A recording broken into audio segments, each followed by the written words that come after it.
todos, buenas tardes. Me dijeron que no iba a haber micrófono, así que voy a tener que hablar como voz de locutor. Pero se escucha muy bien. Perfecto, muchas gracias. El mundo físico todavía está ahí. Es el parapeto del yo, el que mira y sobre el cual han quedado un pez color ocre rojizo. Un pez hecho de aire seco, de una coagulación de agua que refluye. Pero algo sucedió de golpe. Nació una arborescencia quebradiza, con reflejos de frente, gastados y algo como un ombligo perfecto, pero vago, y que tenía el color de sangre aguada, y por delante era una granada que derramaba también sangre mezclada con agua, que derramaba sangre cuyas líneas colgaban, y en esas líneas círculos de senos trezados en la sangre del cerebro. Pero el aire era como un vacío aspirante en el cual ese busto de mujer venía en el temblor general, en la sacudida de ese mundo vítreo que giraba en añicos de frente y sacudía su vegetación de columnas derivadas de fuego, sus nudos de espiras, sus montañas mentales, sus fronteras estupefactas. En los frontones de la columna soles habían quedado aprisionados al azar, soles sostenidos por chorros de aire como si fueran huevos, y mi frente separaba esas columnas, y el aire en copos y los espejos de soles, y las espiras nacientes, hasta la línea preciosa de los senos, y el hueco del ombligo, y el vientre que faltaba, pero todas las columnas pierden sus huevos, y en la ruptura de las líneas de las columnas nacen huevos de ovarios, huevos en sexo invertido. Las montañas están muertas, el aire está eternamente muerto. En esta ruptura decisiva de un mundo, todos los ruidos están aprisionados en el hielo, y el esfuerzo de mi frente se ha congelado.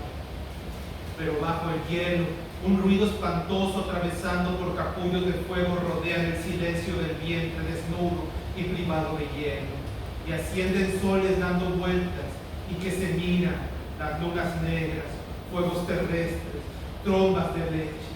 La fría agitación de las columnas divide en dos mi espíritu, y yo toco el sexo mío, el sexo debajo de mi alma, que surge como un triángulo en llamas. Artaud nace en 1896 en Marsella, Francia. Parece a los 4 años de meningitis y le apunta necrosífilis, y obtiene un supuesto temperamento nervioso e irritable. En 1920 llega a París para dedicarse a la escritura. París, recuerden que es la capital del arte, es la París bohemia, es la Atenas borracha, ¿no? Ahí tiene 28 años y entra en contacto con Breton, Paul Éluard y el manifiesto surrealista. Le dan el puesto de director de la oficina de investigaciones surrealistas y escribe guiones para películas, escribe teatro y también poemas, es donde saca el pesanervios. Hay que recordar también que en 1914 a 1918 estalla la Primera Guerra Mundial. Toda Europa está en caos, ¿no? Hay hambruna, muerte, destrucción, cosas que pasan cuando hay guerra. En 1936 a 1939 detona la Guerra Civil Española. Es cuando en 1936 se embarca para México. Antes se embarca a México para realizar una investigación. Dicha investigación es respecto a la cultura mexicana y los orígenes de la cultura mexicana. Ya saben que hablar de México, de un extranjero cuando habla de México, toma como si los náhuatl, los mexicas fueran estuvieran cubriendo todo el país. Exacto. Más hay otras culturas, están desde el norte, los tarahumaras, está en el centro de los tlaxcaltecas y otras culturas más muy ráricas, y en el sur se encuentra el asterismo de Tehuantepec y etcétera, mixtecos y demás, ¿sí?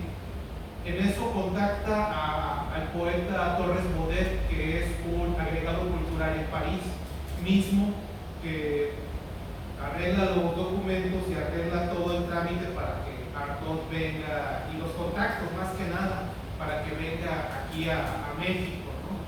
Y se le abren las puertas a Artaud y pues se embarca, ¿no? Porque los viajes eran en barco todavía.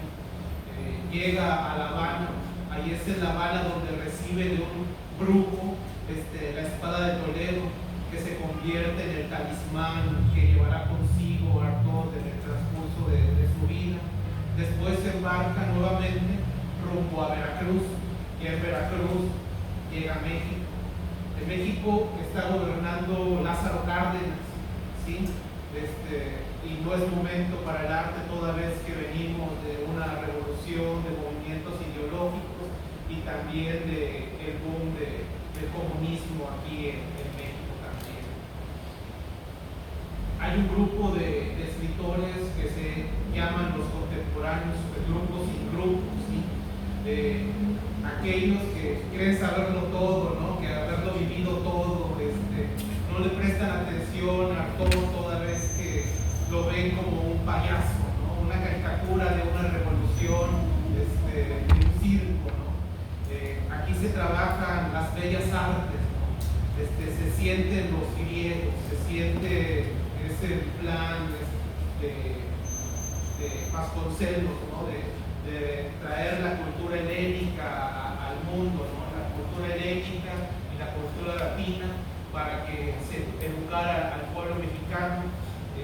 Lo malo es de que pues están rompiendo cosas tan importantes como lenguas indígenas, lenguas originarias, pero hay un buen aliciente.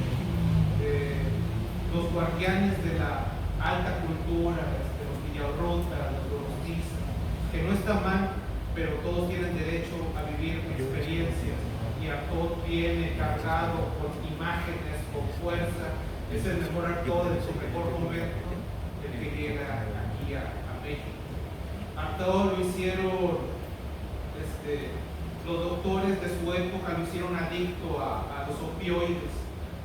Era lo que utilizaban para tratar el nerviosismo y la depresión, al igual que los electroshocks. Él va a retratar mucho en su obra las imágenes de los electroshocks, ¿no? Inclusive podemos apreciar con ese juego estilístico que él maneja, la forma de recibir y de sacudirse al momento en que están en una terapia electroconvulsiva, ¿no? Hay que también recordar que para la heroína el medicamento que se utilizaba era la morfina, ¿sí? Hay varias razones para decidir venir a México. Yo creo que vino a realizar una coreografía con el universo, ¿sí? El arte tiene un extraño imán que señala, que se hace muy latente aquí en México. Es por eso que la gente como Artaud llega de otros continentes, no con la idea de colonizar, ¿sí? Sino para que respiremos y contemplemos el color infinito que emanamos nosotros como mexicanos, ¿no? Que alcanzó a ver amplios vagones infinitos. ¿A qué voy? Artaud es un artista prometeico. Imaginemos que él se propone arrojarse a las profundidades para conseguir algo sorprendente, la raíz, el cactus, el jícamo, no como un curioso, sino como un desesperado. Acepta las restricciones, acepta lo que conlleva la experiencia. Muchos han muerto en el momento en que están bajo los influjos de esa sustancia que se convierte para los maracanes en el tránsito hacia sus antepasados y en el tránsito hacia comprender el universo, ¿no? Y acepta lo que conlleva la experiencia. Muchos mueren después, invadido por esa experiencia todavía no escrita hasta la fecha. Nos muestra para nosotros, azorados, el fuego del espíritu, el espíritu perdido por las guerras, por la enfermedad, por el sadismo y la muerte, el espíritu que perdimos por las guerras religiosas, por las guerras ideológicas, por las guerras sanguíneas, el Espíritu que nos dará la caridad para las futuras guerras, para vivir el racismo, para vivir nuestras vulnerabilidades, el fuego del Espíritu que será para nosotros el arte, o mejor dicho, para que convirtamos esos momentos de totalmente destrucción en arte. Y cuando me refiero al arte, me refiero a ese invento humano antiquísimo, formado para conmover. Volumen mínimo. ¿Quiere el micrófono? Volumen máximo. Sí, bueno. Ok. He aquí un fragmento de Pesanervios. Toda escritura es una cochinada. La gente que huye de la vaguedad para buscar la precisión de lo que pasa en sus pensamientos son unos cerdos. La gente literaria es cerda, en especial la de este tiempo. Todos los que tienen puntos de referencia en el espíritu, quiero decir, de un cierto lado de la cabeza, sobre sitios bien localizados en su cerebro, todos los que son dueños de su lengua, todos para quienes las palabras tienen un sentido, todos aquellos para que existen alturas en el alma y corrientes en el pensamiento, todos los que son espíritus de la época y han bautizado esas corrientes del pensamiento, pienso en su tarea precisa, en este chirrido de autómata que lleva todos los vientos de su espíritu, son unos cerdos. Hay que, bueno, aquí voy a abrir pequeños paréntesis, ¿no? a los momentos de lectura. Aquí hace referencia a que toda escritura es una cochinada, tal vez al darse cuenta de que las letras, la palabra escrita, la palabra en símbolos, la palabra en significado, no llega a cubrir el rango que tiene que utilizar Artaud para poder describir esas experiencias, esas vivencias que necesita reproducir, ¿no? En algún medio.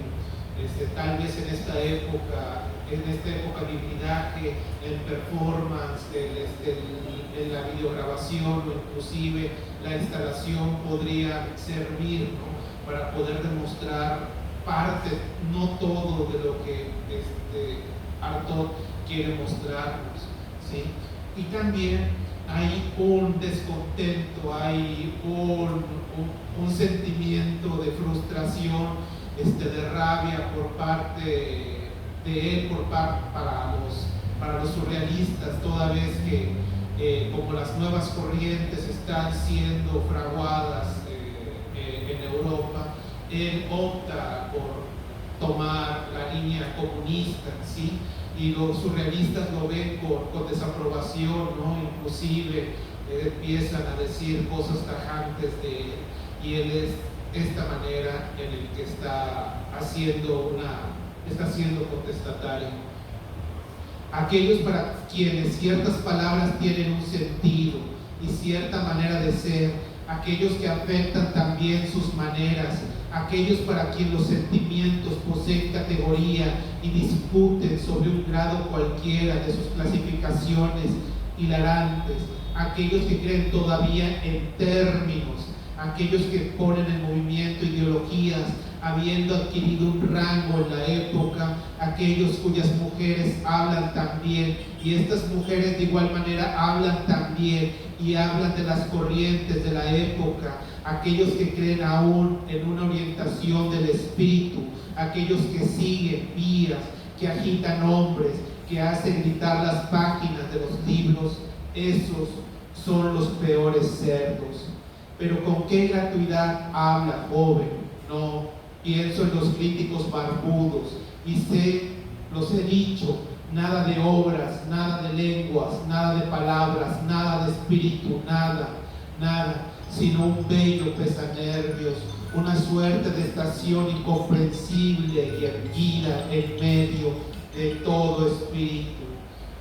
Y no esperen que los nombre Y no esperen que yo les nombre todo, en cuántas partes se divide, que les diga su peso y que yo camine y me ponga a discutir sobre todo, y discutiendo me pierda y me ponga así sin saberlo a pensar, y que ilumine y que vive y que me engalane de una multitud de palabras muy bien restregadas de sentido, todas distintas y capaces de poner al día todas las actitudes y todos los matices de un sensibilismo y perspicaz pensamiento. Aquí también hace mención de la palabra antes de convertirse en palabra, el pensamiento antes de convertirse en símbolo, de la idea antes de ser guiada por ese espíritu iluminado e incendiario, ¿no? Y a veces yo considero que lo que nos quieren mostrar Artaud son pequeñas islas, unas islas que tal vez para las demás personas puedan ser abruptas, ¿no? Que puedan ser totalmente inconexas, pero cada una de esas islas tiene un significado, cada una de esas islas tiene una sobriedad, una lucidez estrepitante que puede llegar a conectar no en el sentido de inicio, clima sin desenlace, sino algo más puro, algo que va más allá de los nervios, más allá de la sensibilidad humana, y conectar, ¿no? ¿Por qué no? Si el vocabulario, si todo lo que se escribe es ficción, ¿por qué no hallar una fórmula, un esqueleto que vaya directamente hacia esa conexión con nuestra alma, ¿no? Estos estados que no se nombran nunca, estas situaciones eminentes del alma, estos intervalos del espíritu, estas pequeñísimas fallas que son el pan cotidiano de mis horas, este pueblo hormigueante de datos, son siempre las mismas palabras que me sirven, y en verdad no tengo el aire de desplazar demasiado en mi pensamiento, pero en realidad lo desplazo más que ustedes. Barbas de asnos, cerdos pestilentes, dueños del falso verbo, despachadores de retratos, folletistas, planta baja, herbajeros, entomólogos, llagas de mi lengua. Se los he dicho, ya no tengo mi lengua. No es razón para que ustedes persisteren, para que ustedes se obstinasen en la lengua. Vamos, en 10 años seré comprendido por las gentes que harán lo que hoy hacen ustedes. Se concederán entonces mis geysers, se verán mis hielos, se habrán aprendido a desnaturalizar mis venenos, se revelarán mis juegos del alma. Aquí está este párrafo, me encanta, ¿no? Porque está hablando con una música de entrañas potentísima, en que en 10 años comprenderemos todo lo que él nos quiso transmitir, pero no, todavía hasta la fecha seguimos trabajando con esas visiones que nos deja Artaud. Inclusive lo bueno que también los músicos, también los pintores han buscado, han ido directamente a ese resguardo que nos puede brindar Artaud para surgir la creatividad, ¿no? Y entre tanta música y entre tantas pinturas, entre tanta poesía que el mismo Artaud nos hace escribir, pensar, idealizar o grabar en algún momento, estamos buscando ese significado de esa bella marejada de palabras. Y serán entonces derramados todos mis cabellos en la cara, todas mis venas mentales, se percibirá mi bestiario y mi mística, se habrá vuelto un sombrero, se verán humear la juntura de las piedras y arborescentes ramos de ojos mentales, se cristalizarán en glosarios, se verán entonces caer los arolitos de piedra, se verán cuerdas, se comprenderá la geometría sin espacios, y se aprenderá lo que está conjugación del espíritu, y se comprenderá cómo perdí el espíritu, se comprenderá por qué mi espíritu no está ahí, se verán todas las lenguas secarse, a todos los espíritus desecarse, a todas las lenguas endurecerse, las figuras humanas se aplanarán, se desinflarán como aspiradas por ventosas desecantes, y estas lubricantes membranas seguirán flotando en el aire, estas lubricantes y cáusticas membranas, estas membranas de dos espesores, con múltiples grados, con infinitas grietas, esta melancolía y vítrea membrana, pero tan sensibles, tan pertinente también, tan capaz de multiplicarse, de desdoblarse, de regresar con su espejo de grietas, de sentidos, de estupefacientes, de irrigaciones penetrantes y virulentas. Todo esto entonces será bien visto y no tendré ya necesidad de hablar. Es tan precioso releer el Pesanervios, ¿no? Y es curioso. A mí también me llama bastante la curiosidad de que no está en lengua francesa, sino que está traducido por una persona que buscó la manera de poder arrojarnos no la rima, no la musicalidad del francés, sino ese espejeo, ese estallido de metáforas, ese juego de retóricas, para que nosotros, en nuestra lengua española, en nuestro lenguaje castellano, podamos pues vivir un pedazo de esa experiencia, un trozo de esas imágenes, un pequeño vistazo a toda esa sacudida de emociones, ¿no?, que puede traer consigo el lenguaje. Bien.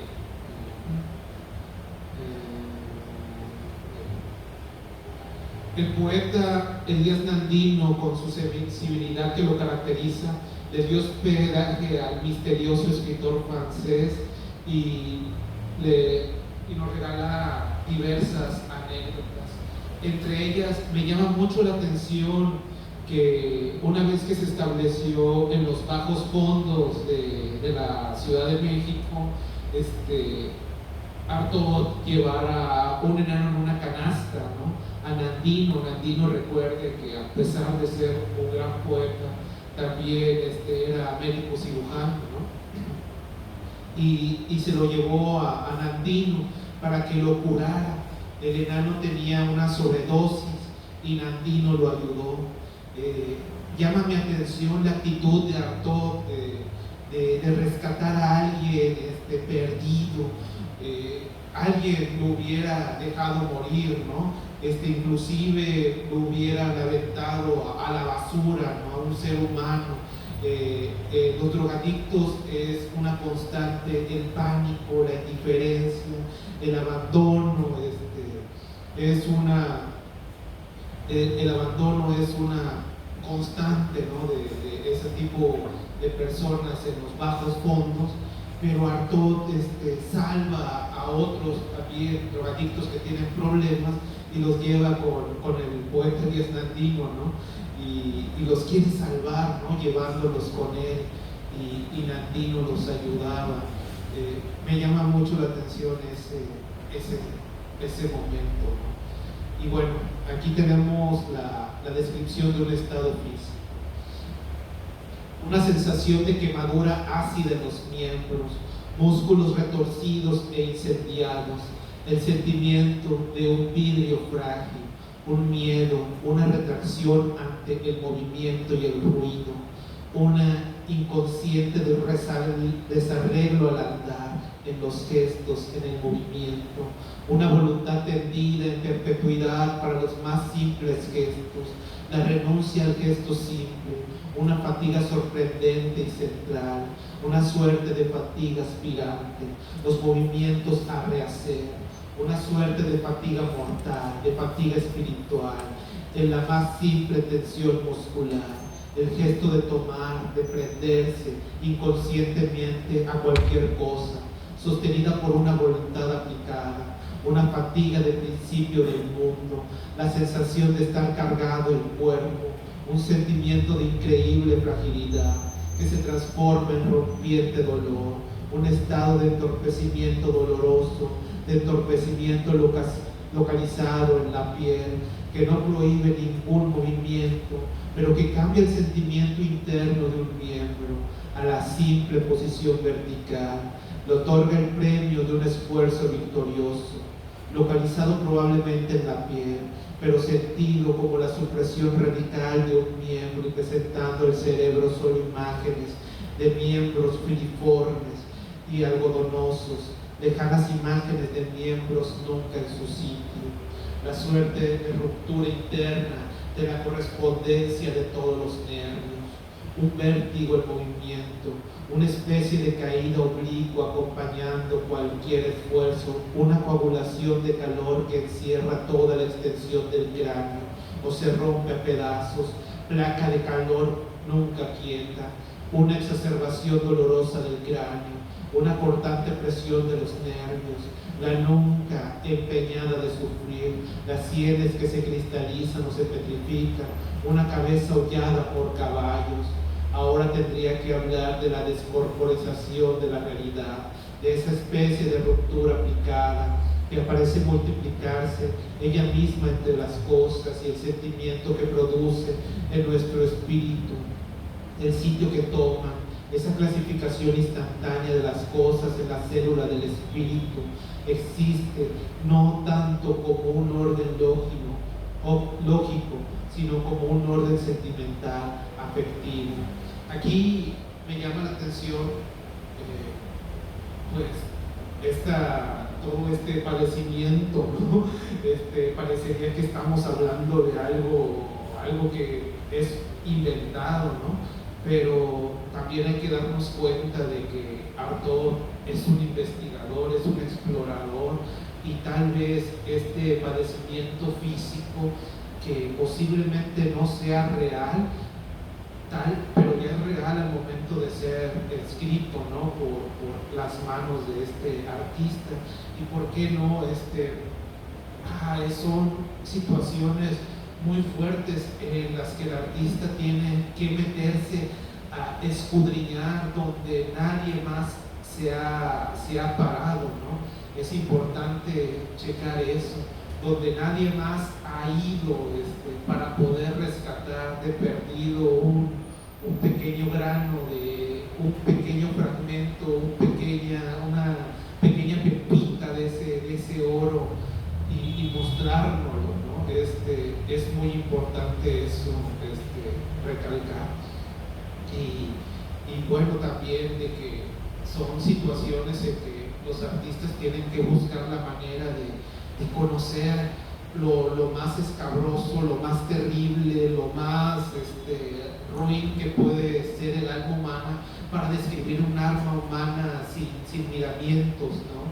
Para medir un alma humana con la crudeza que solamente el artista puede utilizar. Recordemos bien que hay un Leonardo da Vinci que se ponía, que los artistas de la época del Renacimiento, lo importante no era aprender a pintar, sino realizar estudios en los cuerpos, y qué mejor sino meterse dentro del crimen y buscar los cadáveres frescos para poder ellos hacer estudios en relación de la carne, en relación de los canales nerviosos, en relación de los huesos, y así poder realizar la corporalidad, ¿no? Para poder realizar esas pinturas hermosas donde se reflejan los nervios, el cuerpo, el cerebro, todas ese tipo de composiciones, ¿no? Y en los artistas, en el caso de Shakespeare o de Saavedra, de ir a la guerra, de pertenecer a un momento, de ver morir a las personas, ¿no? Para saber de qué trata eso, ¿no? De qué trata la vida cuando se está acabando, de qué trata la vida en el estertor, y de qué trata la vida cuando les arranca con un bayonetazo los sueños. Es importante también recalcar eso. Que ya no sé qué hacer, las cosas no tienen ya color, no tienen sexo, pero su orden lógico a veces se rompe por su falta de aliento afectivo. Las palabras se pudren en el llamado inconsciente del cerebro. Todas las palabras, por no importa qué operación mental, y sobre todo aquello que toca los resortes más habituales, los más activos del espíritu. Un vientre aplanado, un vientre de polvo fino y como el foco, debajo del vientre una granada reventada. La granada expande un flujo de copos que se eleva como lenguas de fuego, un fuego helado. El flujo se agarra del vientre y lo hace girar, pero el vientre no da más vueltas, son venas de sangre como vino, de sangre combinadas con azufre y azafrán, pero con un azufre endulzado con agua. Sobre el vientre sobresalen los senos, y más hacia arriba y en profundidad, pero en otro plano del espíritu, un sol enardecido de manera que se podría pensar que el seno en el que arde, y un pájaro al pie de la granada. El sol parece que tuviera una mirada, pero una mirada que estaría mirando el sol, el aire todo como una melodía gélida, pero una extensa, honda melodía bien compuesta y secreta y colmada de ramificaciones congeladas. Aquí podemos ver también, ¿no? Es todo totalmente abstracto, podemos ver una figura, pero inmediatamente, ¡pum!, aparece el color de la fruta, de la granada, aparece el sabor del vino, aparece el vinagre, ¿no? Está comenzando a utilizar elementos que no aparecen en la pintura surrealista, sino aparecen en textos puramente surrealistas, pero vienen desde más atrás, ¿no? Aparecen con sinestesias al estilo de Baudelaire, pero llevándolo a otro límite, ¿no? Pero para comprender de qué trata, de qué se trata esto de ser humano, ¿no? La tela está huecada y está estratificada, la pintura está muy prensada a la tela, es como un círculo que se cierra sobre sí mismo, una suerte de abismo en movimiento que se parte por el medio. Ahí tenemos una línea, ¿no? Poderosísima, una suerte de abismo en movimiento que se parte por el medio, sin palabras, ¿no? Es como un espíritu que se ve y se ahueca, un espíritu que se ve y se ahueca. Está modelado y trabajado sin cesar por las manos crispadas del espíritu. Mientras tanto el espíritu siembra su fósforo, el espíritu está seguro, tiene un pie bien apoyado en este mundo. El vientre, los senos, la granada se ven como evidencias testimoniales de la realidad. Hay un pájaro muerto y un abundante surgimiento de columnas. El aire está plagado de golpes de lápices, como de golpes de cuchillo, como de esquirlas de uña mágica. El aire está suficientemente alterado, así como germina una semilla de realidad, se disponen en células. Las células se colocan cada una en su lugar, en abanico rodeando el vientre, delante del sol más lejos de pájaros y sobre este flujo de agua sulfurosa. Pero la arquitectura es el que sostiene y no dice nada, es indiferente a las células. Cada célula contiene un huevo donde se destaca el germen. Repetidamente nace un huevo en cada célula, en cada uno de un hormigueo inhumano pero límpido, las diversificaciones de un universo detenido. Una célula contiene bien su huevo y nos lo ofrece, pero el huevo no le importa demasiado ser elegido o rechazado.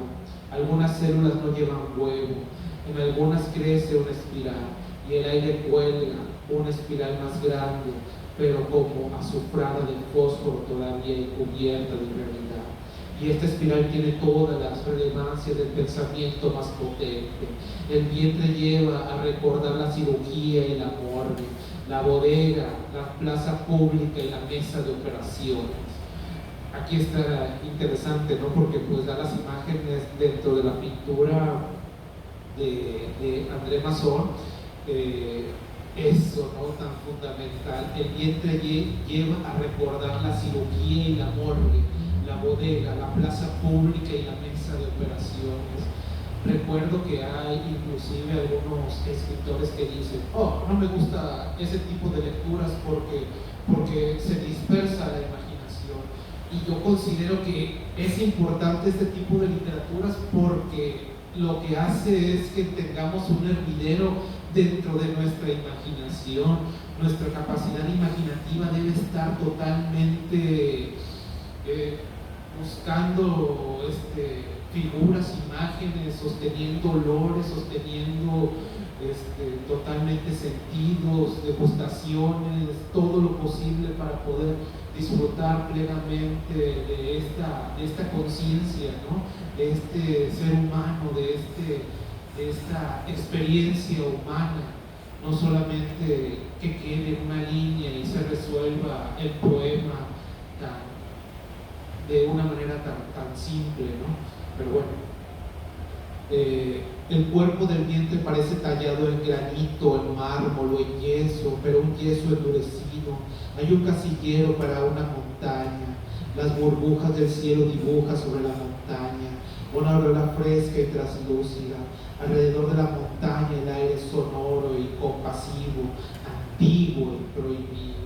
Me encanta cómo agrega eso, ¿no? Alrededor de la montaña el aire es sonoro, compasivo, le otorga la calidad al aire de ser compasivo. Y después, antiguo, ¿no? Remonta, le da antigüedad al aire, y me encanta cómo termina con la palabra prohibido. Entonces es sonoro, la experiencia de ruido, ¿no? Compasivo, antiguo y prohibido. Es excelente. La entrada a la montaña está prohibida. La mañana tiene su lugar en el alma.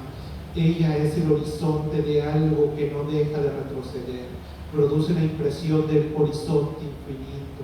Y yo describo con lágrimas esta pintura porque esta pintura me toca el corazón. En ella siento desplegarse mi pensamiento como un espacio ideal, absoluto, pero un espacio que tendría una forma posible de ser insertada en la realidad. Caigo en ella del cielo, y alguna de mis fibras se desata y encuentra un lugar en determinados casilleros. A ella regreso como a mi fuente. Ahí siento el lugar y la disposición de mi espíritu. El que ha pintado esta tela es el más grande pintor del mundo, André Masson, lo que es justo. Y bueno, aquí termina ese poema que es una descripción de una pintura, ¿no? Surrealista, y es hermoso la manera de cómo puede describir un surrealista algo surrealista, ¿no? Al espíritu de su época, buscando dentro de nuestro rango de sensaciones nuevas sensaciones, buscando dentro de nuestro rango visual nuevas formas de contemplar al mundo, de nuestro rango auditivo nuevas formas de escuchar la música, de escuchar los colores, ¿no? Dentro de nuestro rango degustativo, de poder disfrutar de esa granada, de ese vino, ¿no? Que parece desbordar la pintura, ¿no? Y por qué no encontrar la pintura que nos conmueva, y por qué no encontrar lo que realmente nos guste, ¿no? Es cuando estamos frente a una pintura y nos llama y queremos encontrar lo que nos llama y comenzamos a describirla en nuestra mente, ¿no? ¿Qué es lo que nos llama la atención de por qué es? No nada más hablando de una técnica, sino de lo que es el arte, ¿no? Esa cosa que sirve para conmovernos. En el 37 regresa a México para sobrepasar el límite de la marginidad.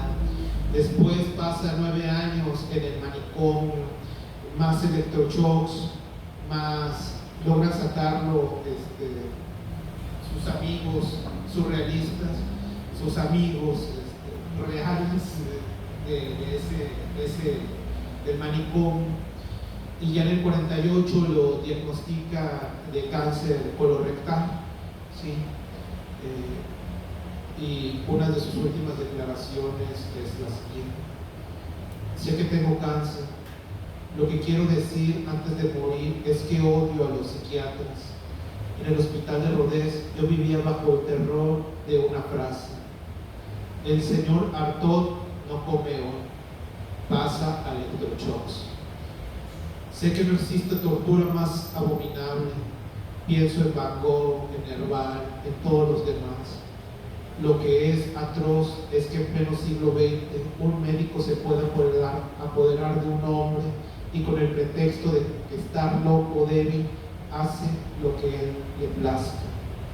Yo padecí 50 electroshocks, es decir, 50 estados de coma.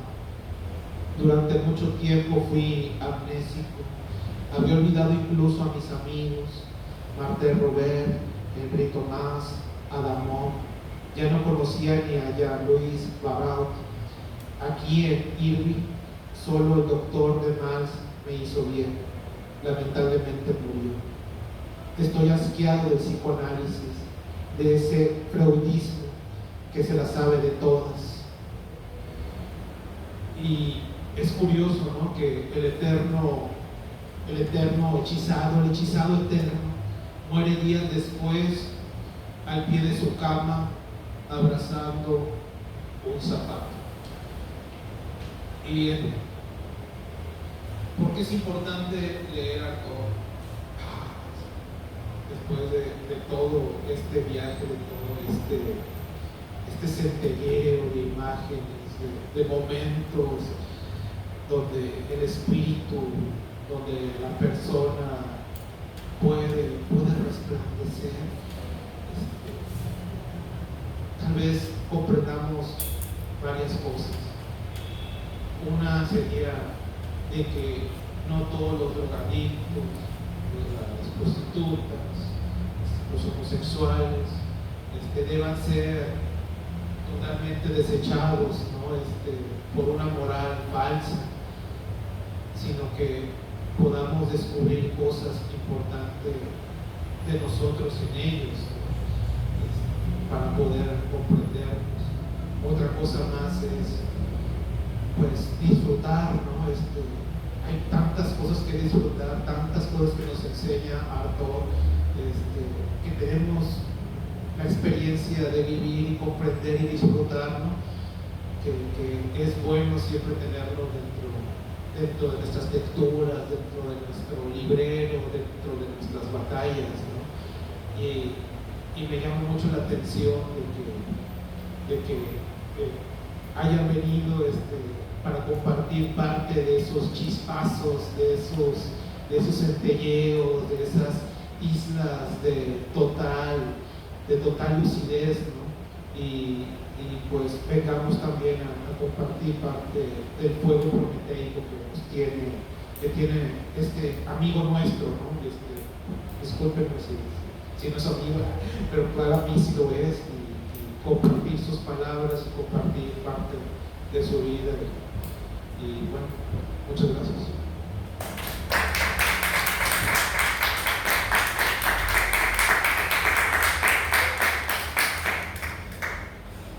No sé si hay algo que quieran comentar, algún detalle. Hay bastantes anécdotas de Artaud. Sí.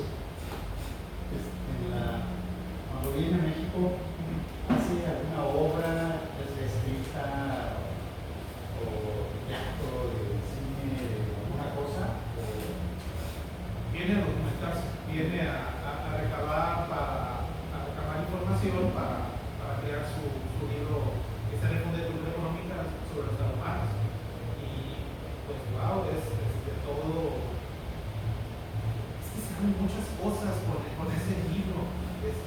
Nace una visión externa de nosotros para que nosotros veamos cómo nos ven los europeos, ¿no?, en este caso con los ojos de Artaud, y viene a desembocar tal vez en Castañeda, ¿no? Viene a desembocar en próxima literatura que vendría a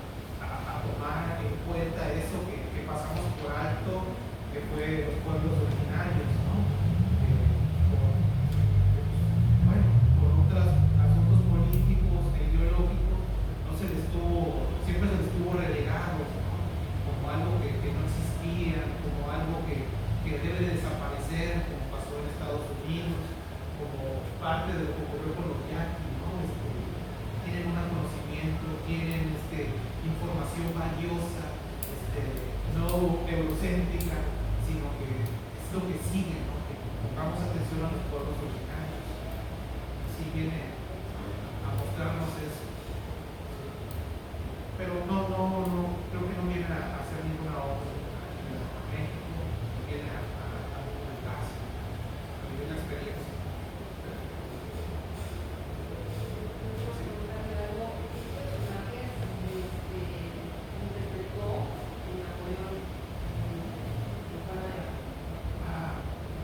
No he trabajado mucho esto, he trabajado más como poeta y por eso no quise tomar lo que hizo el dramaturgia, ¿no? Porque justo hace cosas geniales de dramaturgia, hace cine, ¿no? Crea guiones para cine y crea obras de teatro irrealizables, ¿no? En el escenario que caigan 500 escorpiones, ¿no? Es totalmente inverosímil, pero es genial, ¿no? Y se me hace más poético y simplemente ya en la época se puede hacer algo realizado. Yo creo que la obra de él es un pensamiento, ¿cómo decir? Fue investigada por la naturaleza, o sea, que nace con un problema. Pero ese carácter. Lo es castigado porque ya nace con un problema. Es castigado porque la medicina de su tiempo lo maltrata, ¿verdad? La psiquiatría, la metodología del electroshock. Pero creo que eso nos permite ver su pensamiento, su forma de ver, a pesar de todas esas situaciones. Creo que por eso es feminista, por eso es surrealista, pero es empático por todo lo que ha sufrido, por todo lo que ha pasado. Y al ser una persona completamente diferente, nos permite ver cosas que en la normalidad no alcanzamos a comprender o no alcanzamos a visualizar. Sí. A mí me llama mucho la atención que siendo actor como es, con todos sus padecimientos, con todo lo que se le acomodó, llegue a ser esa persona como bien dices, sí, porque hay escritores como Villarruquia, que es un gran poeta, ¿no? Pero venenoso al ningunear presencia de otros autores, al querer que todo sea dentro de la alta cultura y pisotear y tapar movimientos que bien podríamos nosotros, con los espiritistas de Puebla, que surgieron, ¿no? Pudimos haber disfrutado bastante y seguir, ¿no? Seguir alimentándonos de tanta belleza. Pero sí, ¿no? Son sucesos, son personas. Y por eso lo tenemos aquí. Una cosa más que yo no lo conozco, me gustaría que comentara quién es usted, qué hace, porque lo veo fascinado, lo veo completamente engolosinado y sabrosamente con lo que platica y saborea esta obra. Ya si quieres hablar de uno. Bueno, soy Rodrigo Romo, sigo de Sanita. Pues tengo un taller de poesía, pues de Sanita. Estamos ahí dando talleres de fanzine aquí en la Casa de la Cultura. ¿Y qué más? Pues, tengo el hábito de ser lector, me gusta la poesía. Ahí encontré un refugio, ¿no? Un refugio ante las bombas de la realidad, las bombas de las metrallas de todo lo que pasa afuera, ¿no? En el exterior, no como evasión, tal vez como evasión también, pero como parte de un disfrute, ¿no? De un disfrute intelectual y somos una generación de escritores, taller de poesía, ahí está el doctor Aramis, y bueno, fueron de talleres también, la escritora, vamos cada quien agarrando nuestro camino, ¿no? Y este ciclo de charlas empecé desde diciembre, agarrar cada mes, pasar por todo, por leer, todos los Borges, todos los escritores que están ahí dentro de mi librero, y compartir, ¿no? Más que nada el amor hacia la lectura, el amor hacia los autores y algo que vi mucho, ¿no? Que hay gente que desconoce a todo. A mí me gustaría hablar de autores, a los artistas visuales, a los de teatro, a toda la gente, ¿no? Hablar de Borges, hablar de Octavio Paz, hablar de Baudelaire, para que no se nutran también su obra, ¿no? Porque creo que hay un problema muy grave, que es que los autores y los artistas no tienen actitudes que son necesarias para pues ahora sí transgredir esta realidad, ¿no? Este imaginario que venimos desenvolviendo en la calle y que nos ataca, ¿no? Que es bastante agresivo y necesitamos hacer algo. Y esto es hacer algo.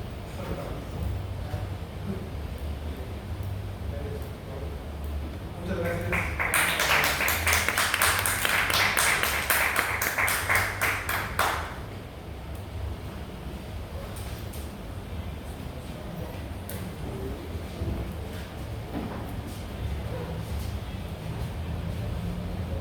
Su termo, Ah, sí, pero espérame tantito.